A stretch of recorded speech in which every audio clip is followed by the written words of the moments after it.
আমরা আজকে unit and dimension, error calculation আর সিগনিফিকেন্ট ফিগার্সের আমাদের যে চ্যাপ্টার তার সেকেন্ড পার্টটা আলোচনা করব। আগের দিন আমরা ফার্স্ট পার্টে মূলত ইউনিট ডাইমেনশন নিয়ে কথা বলেছি, আজকে এরার ক্যালকুলেশন আর সিগনিফিকেন্ট ফিগার্স নিয়ে কথা বলবো।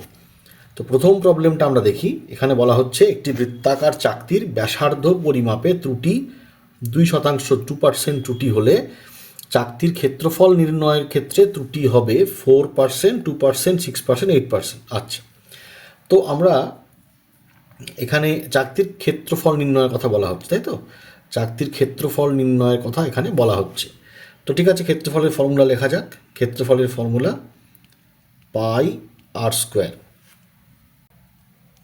অতএব ক্ষেত্রফলের যে ত্রুটি তাকে যদি আমরা ডেল্টা এ বাই এ এবং শতকরা ত্রুটিকে এইভাবে লিখি, তো সেক্ষেত্রে আমরা জানি যে সেটা হবে 2 into delta R by R percentage. Pi যেহেতু একটি ধ্রুবক রাশি, পাইয়ের ক্ষেত্রে কোনো ত্রুটি আসছে না, অর্থাৎ আমরা এখানে বসিয়ে দিচ্ছি। আর এর ক্ষেত্রে ত্রুটি বলা হয়েছে 2%, আর এর ক্ষেত্রে ত্রুটি বলা হয়েছে 2%, অর্থাৎ ক্ষেত্রফল নির্ণয়ের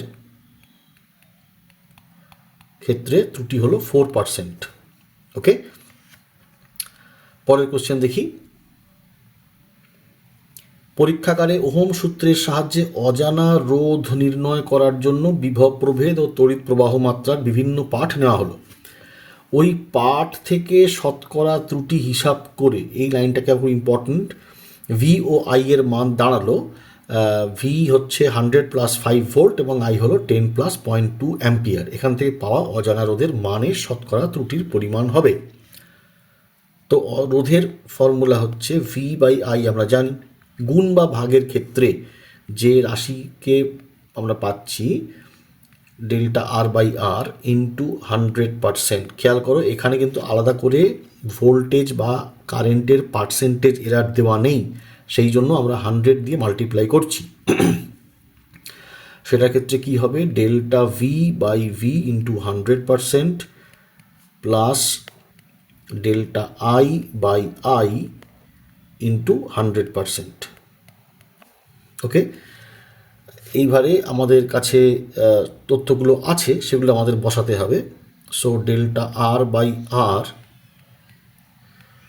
into 100% equals to delta V. Delta V কত, 5, এবং ভি এর মান কত, 100 ইন্টু 100% প্লাস ডেল্টা আই কত, 0.2, আই এর মান 10 ইন্টু 100%, যেখান থেকে আমরা দেখতে পাবো এটা হবে 5% প্লাস 2%, অর্থাৎ 7%। Delta R by R into 100% করে আমরা পাচ্ছি 7%, অর্থাৎ আর এর ক্ষেত্রে আর এর পরিমাপের ত্রুটি হলো 7%, 7%। ঠিক আছে, তো আগের কোয়েশ্চেনে কি করেছি আমরা একটু দেখে নিই। আগের কোয়েশ্চেনে যেহেতু ত্রুটিটা লেখাই ছিল 2%, আমরা এখানে কিন্তু 100 আর গুণ করিনি। এখানে যেহেতু পার্সেন্টেজ আমায় ক্যালকুলেট করে নিতে হচ্ছে, সেই জন্য কিন্তু 100 আমাকে গুণ করতে হলো। পার্থক্যটা বুঝে নেবে। পরের কোশ্চেনে যাই। পরের কোশ্চেনে দেখা যাচ্ছে কি, একটি গোলকের ব্যাসার্ধ 5.3 ইন্টু 0.1 সেন্টিমিটার, গোলকটির আয়তন পরিমাপে শতকরা ত্রুটি। আচ্ছা, অর্থাৎ এখানে ব্যাসার্ধ পরিমাপের ত্রুটি পাবো, সেখান থেকে আয়তনের শতকরা ত্রুটি ক্যালকুলেট করতে হবে। তো ঠিক আছে, আয়তনের ফর্মুলাটাকে আমাদের একটু মনে রাখতে হবে। 4/3 পাই আর কিউব, অর্থাৎ delta V by V into 100%, সেটা হবে 3 into delta R by R into 100%। 3টা কেন আসছে, এই পাওয়ারের জন্য আসে, এটা তোমরা নিশ্চয়ই জানো। তো মানগুলো বসিয়ে দেওয়া যাক। ডেল্টা আর এর মান 0.1, আর এর ভ্যালু 5.3 ইন্টু 100%, অর্থাৎ আমাদের কাছে থাকছে 30 বাই 5.3%। এবার দেখো, একটু ক্যালকুলেশন বুঝে নিতে হবে। যদি এটা 5 হতো তাহলে আমাদের অ্যান্সার আসতো 6%। ঠিক, এখানে 6%-এর সবচেয়ে কাছাকাছি অপশান আছে 5.66, এবং আমাদের মনে রাখতে হবে আমরা ভাগ করছি 5-এর একটু বেশি দিয়ে, তো অ্যান্সারটা আসবে 6-এর একটু কম। তো মোটামুটি আমরা নিশ্চিতভাবে বলতে পারি যে এই উত্তরটা হওয়া উচিত 5.66। অনেক সময় এমসিকিউ পরীক্ষায় সাধারণত চেষ্টা করা হয় যাতে এই ধরনের ক্যালকুলেশনের সমস্যা না হয়, তবু যদি চলে আসে তো আমরা এইভাবে অ্যাপ্রক্সিমেট করে একটু বুদ্ধি খাটিয়ে আমরা বুঝে নেব অ্যান্সারটা কী হতে পারে। পরের কোশ্চেনে আসি। যদি কোনো কণার ভর ও দ্রুতি পরিমাপে ত্রুটি যথাক্রমে 0.1% এবং 0.2% হয়, তাহলে গতিশক্তি পরিমাপ, আমাদের রাশিটা বুঝে নিতে হবে, গতিশক্তির কথা বলা হচ্ছে। তো গতিশক্তিকে কে দিয়ে আমি যদি লিখি, তার ফর্মুলা লিখতে হবে 12mv²।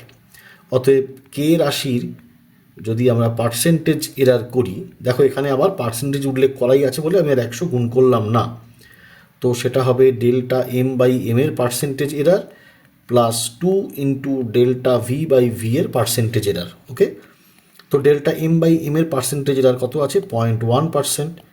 Delta V by V এর পার্সেন্টেজ এরার কত লিখবো আমি? 0.2%। 0.2%, অর্থাৎ আমাদের কাছে থাকছে 0.1% প্লাস 0.4%, অর্থাৎ ত্রুটি আসছে 0.5%। তার আমাদের উত্তর হচ্ছে 0.5%।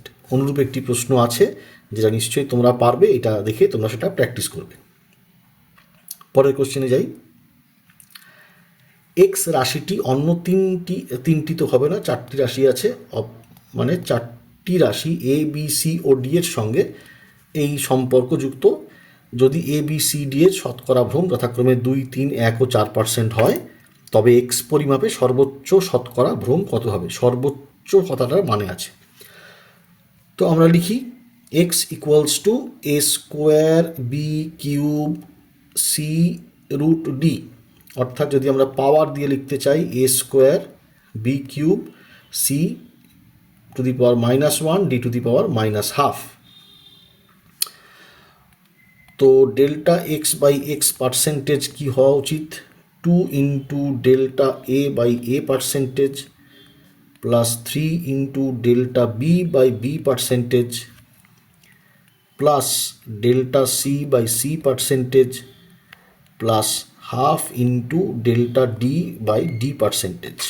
এবার দেখো যেটা বলতে চাইছিলাম, পাওয়ার আছে মাইনাস, কিন্তু আমরা দিলাম প্লাস। প্লাস কেন? এই সর্বোচ্চ কথাটি আছে বলেই আমরা প্লাস দিলাম, এবং সর্বোচ্চ থাকবে, প্লাসই দেবে তোমরা। তো সেক্ষেত্রে আমরা যদি সবটা বসাই, 2 ইন্টু ডেল্টা এর পার্সেন্টেজ এরা 2%, এইটা একটু খেয়াল করে খুব সাবধানে করবে। বি এর পার্সেন্টেজ এরার 3%, সি এর পার্সেন্টেজ এরার 1%, এবং ডি এর পার্সেন্টেজ এরার 4%।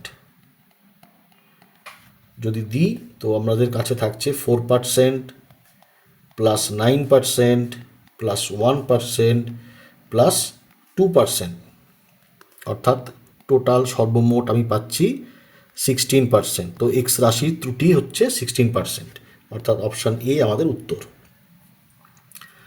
পরের কোশ্চেনটা দেখি, এটা ওই একই কোশ্চেন, এই ধরনের কোশ্চেন তোমরা অনেক পাবে। এখানে খালি পার্সেন্টেজগুলো একটু অন্যরকম করে দেওয়া হয়েছে। তো আমরা একইভাবে শুরু করি। X equals to A square B cube C root D, মানে A to the power 2, B to the power 3, C to the power -1, D to the power -12। অতএব delta X by X percentage হচ্ছে 2 delta A by A percentage plus 3 delta B by B percentage plus delta C by C percentage plus half into delta D by D percentage. ওকে, মানগুলি বসিয়ে দিই আমরা। 2 into এর percentage এখানে 3% আছে, বসিয়ে দিচ্ছি, প্লাস বি এর পার্সেন্টেজ এখানে 1% আছে, সি এর পার্সেন্টেজ এখানে 2% আছে, এবং ডি এর পার্সেন্টেজ এখানেও 4% আছে। অর্থাৎ আমাদের কাছে আসছে 6%, 3%, 2% এবং 2%, অর্থাৎ আমাদের অ্যান্সার আসছে 13%। এরার হচ্ছে 13%, আমাদের অপশান এ 13%। পরের কোশ্চেন দেখা যাক। এখানে পার্সেন্টেজ উল্লেখ করা নেই, এখানে একটু কনসেপচুয়াল কোশ্চেন আছে। জেড ইকুয়ালস টু বলা হচ্ছে 4টি রাশি, A to the power 4, B to the power 1/4, C D to the power 3/2। এখানে বলা হচ্ছে কোন রাশিটির পরিমাপে সর্বাধিক সতর্কতার প্রয়োজন আছে। তো সর্বাধিক সতর্কতার প্রয়োজন তারই আছে যার সর্বাধিক ভুল হওয়ার সম্ভাবনা আছে। অর্থাৎ যদি আমরা ডেল্টা জেড বাই জেড এর পার্সেন্টেজ লিখতে চাই, দেখব 4 into delta A by A percentage plus 1/4 into delta B by B percentage plus delta C by C percentage plus 3/2 delta D by D percentage. তো এখানে দেখো এই যে 4 into delta A by A percentage এরই কিন্তু ভুল হওয়ার সম্ভাবনা সবচেয়ে বেশি, কারণ এর মাল্টিপ্লাইং ফ্যাক্টরটা হচ্ছে 4, একজনের 1/4, এর 1 আর এর 3/2, কাউই এত বেশি নয়। অর্থাৎ এরই শূন্যই ভুল হওয়ার সম্ভাবনা সবচেয়ে বেশি, কাজেই এর পরিমাপেই সবথেকে বেশি সতর্কতার প্রয়োজন আছে। পরের কোশ্চেনে যাই। এখানে বলছে যদি একটি বর্গক্ষেত্রের ক্ষেত্রফল 100 প্লাস 0.2 সেন্টিমিটার স্কোয়ার হয় তবে বর্গক্ষেত্রটির বাহুর দৈর্ঘ্য হবে। আচ্ছা, তো অর্থাৎ আমাদের ক্ষেত্রফল দেওয়া আছে, সেখান থেকে বাহুতে পৌঁছাতে হবে। তো ক্ষেত্রফল তো আমরা জানি a equal to L square, অর্থাৎ ডেল্টা এ বাই এ সেটা হবে 2 into delta L by L. অতএব ডেল্টা এল বাই এল হবে half into delta A by A. এখানে ওখানে ডেল্টা এ কত আছে 0.2, হাফ ইন্টু দিস, তো আমরা পাবো 0.1 ইন্টু 100। এইটা হচ্ছে delta A by A, delta L by L. Okay, এখন এল এর মান কত? এল এর মান হচ্ছে রুট এ, তো এল এর মান আমরা পাবো রুট 100, সেখান থেকে 10 সেন্টিমিটার। ওকে, তো ডেল্টা এল এর মান তাহলে কত? ডেল্টা এল এর মান এল ইন্টু 0.1/100। এল এর মানটা আমরা বসিয়ে দিই, 0.1/100, অর্থাৎ আমরা পাচ্ছি বাই 100, তো আমরা পাচ্ছি 0.01। ওকে, 0.01 পাচ্ছি। তো L equal to 10 into this, তাহলে আমরা পাচ্ছি 0.01। ওকে, তো আমরা ডেল্টা এল এর মান পেয়ে গেলাম 0.01, এল এর মান জানি। তো এবার তাহলে বাহুর দৈর্ঘ্য কী হবে? বাহুর দৈর্ঘ্য হবে এল প্লাস মাইনাস ডেল্টা এল, অর্থাৎ 10 plus minus 0.01 centimetre. 10 plus minus 0.01 centimetre, অর্থাৎ এখানে আমাদেরকে এ থেকে এল স্কোয়ার থেকে এলকে ক্যালকুলেট করে নিতে হলো। পরের প্রশ্ন দেখি। একটি পেপারের দৈর্ঘ্য এবং প্রস্থ দেওয়া আছে। দৈর্ঘ্য কত? 10 প্লাস এটার মান 1, 10 প্লাস 1 মিলিমিটার এবং 5 প্লাস 1 মিলিমিটার। তার ক্ষেত্রফল হবে হচ্ছে, ক্ষেত্রফলের ফর্মুলা কি? ক্ষেত্রফলের ফর্মুলা এল ইন্টু বি। অতএব ক্ষেত্রফলের যে ত্রুটি, শতকরা ত্রুটি যেটা বা প্রপোর্শনাল এরার যেটা পাবো আমরা, সেটা হবে del L by L plus delta B by B. Okay, তো সেটাকে আগে ক্যালকুলেট করে নেওয়া যাক। ডেল্টা এল বাই এল হচ্ছে 1/10, আর ডেল্টা বি বাই বি বা ব্রেথ সেটা হচ্ছে 1/5, দ্যাট ইজ 0.3। তো ডেল্টা এ কত? ডেল্টা এ হচ্ছে এ ইন্টু 0.3। এখন এর মান আমরা জানি না, এর মান কী করে পাবো? এ হচ্ছে এল ইন্টু বি, এল এর মান কত? 10, বি এর মান কত? 5, অর্থাৎ এর মান কত হলো? 50 মিলিমিটার স্কোয়ার। অতএব ডেল্টা এর মান কত হবে? 50 ইন্টু 0.3 মিলিমিটার স্কোয়ার, অর্থাৎ 15 মিলিমিটার স্কোয়ার। এটা হলো ডেল্টা এ। অতএব ক্ষেত্রফল আমরা কি পাবো? এ প্লাস মাইনাস ডেল্টা এ, অর্থাৎ 50 প্লাস মাইনাস 15 মিলিমিটার স্কোয়ার। অতএব এ হলো আমাদের প্রয়োজনীয় উত্তর। পরের প্রশ্নটা দেখি। এখানে দুটি দণ্ডের দৈর্ঘ্যের কথা বলা হয়েছে। দুটি দণ্ডের দৈর্ঘ্য 20.2 আর প্লাস মাইনাস 0.1, আর একটি হলো 32.4 প্লাস মাইনাস 0.2, দণ্ড দুটি সংযুক্ত অবস্থায় অর্থাৎ যোগ করতে হবে। তো L1 equals to 20.2 plus minus 0.1, L2 32.4 plus minus 0.2। যখন আমরা কোনো রাশি যোগ করি বা বিয়োগ করি, দুটি ক্ষেত্রে কি হয় আমি একটু নিয়মটা মনে করে নিই। এ প্লাস ডেল্টা এ এবং বি প্লাস ডেল্টা বিকে যদি আমরা অ্যাড করি, তাহলে যেটা পাবো A plus B plus minus delta A plus delta B. Even যদি আমরা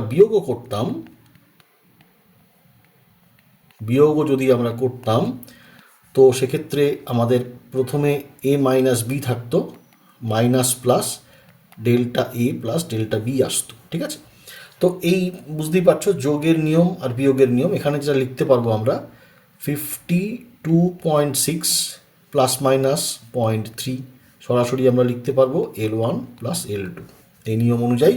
অর্থাৎ আমাদের এবং বুঝতে হবে কি বলেছে, ভ্রমসীমার মধ্যে দৈর্ঘ্য কত। দুটি যে রাশি লেখা হয়েছে 20.2 আর 32.4, দশমিকের পরে একটি ঘর আছে।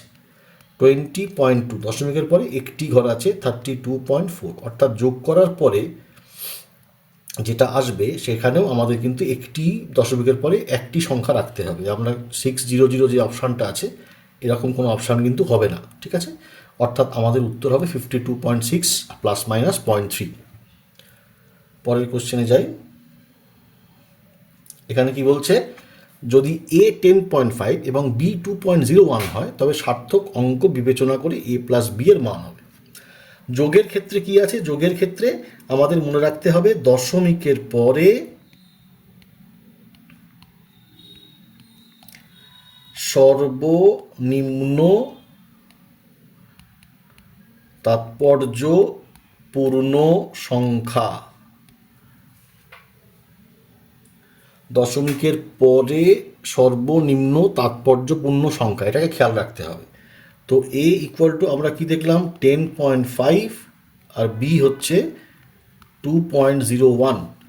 তো যদি আমরা অ্যাড করি, আমাদের অ্যাড করলে রেজাল্ট আসবে 12.51। এবার দেখো, এবার হচ্ছে এই এ রাশির দশমিকের পরে সংখ্যা তাৎপর্যপূর্ণ সংখ্যা 1, এই রাশির দশমিকের পরে তাৎপর্যপূর্ণ সংখ্যা 2, অর্থাৎ আমাদের উত্তরেও দশমিকের পরে তাৎপর্যপূর্ণ সংখ্যা একটি থাকতে হবে। সেক্ষেত্রে আমাদেরকে এই 51কে বাদ দিতে হবে। এবং এইটা দেওয়ার ক্ষেত্রে আমাদের মনে রাখতে হবে যে এখানেও কিন্তু রাউন্ড অফের যে নিয়ম আছে সে নিয়মকে মাথায় রাখতে হবে। অর্থাৎ 5-এর থেকে কম বলে কোনো সমস্যা হবে না, 5-এর বেশি হলেও কোনো এক যোগ হয়ে যেত। আর যেহেতু এটি 5 নয়, তাহলে এই সমস্যাগুলো নেই। 5 হলে কিছু নিয়ম আছে তোমরা মাথায় রাখবে, যেটা বলার যে রাউন্ড অফ করেই আমাদের কিন্তু তাৎপর্যপূর্ণ সংখ্যা হিসেব করতে হবে। যাই হোক, এক্ষেত্রে আমার উত্তর সহজ হয়ে যাচ্ছে, দ্যাট ইজ 12.5 আমাদের অ্যান্সার, এবং তার অপশান হচ্ছে সি। পরের কোশ্চেনে আসি। এখানে বলছে যথার্থ তাৎপর্যপূর্ণ অঙ্ক সংখ্যায় 1.3 ইন্টু 1.33 এর মান হবে। 1.33 ইন্টু 1.3 যদি আমরা করি, তো সেটা আমরা কীরকমভাবে পাবো, সেটা পাবো 399, আর 133 যদি আমরা অ্যাড করি 9271, এবং আমাদের নিয়ম অনুযায়ী দশমিক বসবে 1, 2, 3, অর্থাৎ 3টি ঘরের পরে এখানে বসবে। কিন্তু যেটা মুশকিল, আমাদের দেখতে হবে তাৎপর্যপূর্ণ অঙ্ক সংখ্যা। গুণের ক্ষেত্রে সমগ্র রাশির সর্বনিম্ন তাৎপর্যপূর্ণ সংখ্যা সেটাকে মাথায় রাখতে হয়। যোগের ক্ষেত্রে যেমন দশমিকের পরে, গুণ বা ভাগের ক্ষেত্রে কিন্তু সমগ্র। তো সমগ্র রাশির ক্ষেত্রে দেখো, এর তাৎপর্যপূর্ণ সংখ্যা 3টি, এর তাৎপর্যপূর্ণ সংখ্যা 2টি, এখানে তাৎপর্যপূর্ণ সংখ্যা 4টি। কিন্তু আমাদের সর্বনিম্ন তাৎপর্যপূর্ণ সংখ্যা অর্থাৎ যেটা 2টি, এখানেও 2টি রাখতে হবে। তার মানে আমরা এই 2 এবং 9কে আমরা অগ্রাহ্য করতে পারি, এবং সেখানেও আমাদের কিন্তু মনে রাখতে হবে আমরা রাউন্ড অফের নিয়মকে খেয়াল রাখবো। এখানে 2 আছে বলে আমাদের কোনো সমস্যা হলো না। যাই হোক, আমাদের উত্তর কি আসবে, উত্তর আসবে 1.7, এখানেও অ্যান্সার সি। ঠিক আছে, তো মোটামুটি এই গেল আমাদের প্রশ্ন উত্তর। এই চ্যাপ্টারের যা আমরা আগের ভিডিও এবং এই ভিডিও করলাম দুটি পার্টে, আমার ধারণা এই রকম কোশ্চেনের মধ্যেই যে কোনো কোশ্চেন তোমরা পাবে, এর বাইরে খুব বেশি কোশ্চেন যে হয় এমনও নয়। এই কোশ্চেনই ঘুরিয়ে ফিরিয়ে আসবে, তোমাদের প্র্যাকটিস ভালো করে করতে হবে, তাহলেই কনফিডেন্স থাকবে। নিজের বই থেকে প্র্যাকটিস নিশ্চয়ই করেছো, যদি কিছু আটকে যায় এখান থেকে হেল্প নিয়ে নিতে পারবে বা আমাকে কমেন্টে জানাতে পারবে। তোমরা সাবস্ক্রাইব করো, বন্ধুদের জানিও, তাদের সাহায্য হবে, তোমাদের জন্যই চ্যানেলটা করা। তো এখানেই আজকে এই পর্যন্ত, নেক্সট ভিডিওয়ে আবার দেখা হবে। ভালো থেকো, ভালো করে পড়াশোনা করো।